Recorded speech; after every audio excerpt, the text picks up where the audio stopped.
আগামী পর্বে আপনারা দেখতে পারবেন কুসুম আর ইন্দ্রাণীর ব্রতর চেষ্টায় আর ডাক্তারের অপারেশনে সুস্থ হয়ে উঠেছে রাজ।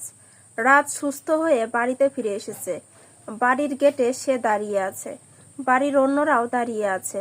রাজের নিমন্ত্রণে আয়ুষ আর কুসুমও এসেছে। ইন্দ্রাণী গাঙ্গুলি নিজের হাতে রাজকে বরণ করছে। রাজ ইন্দ্রাণীকে বলে, চলো চলো বাড়ির ভিতরে চলো, কতদিন হয়ে গেল বাড়ির ভিতরটা ঘুরে দেখি না।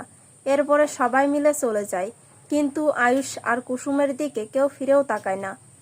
কুসুম মনে মনে বলে, বড় সাহেব আমাদেরকে দেখেও না দেখার মতো ভান করে চলে গেল, তাহলে কি বড় সাহেব আমাদেরকে মন থেকে এখানে ডেকে পাঠায়নি?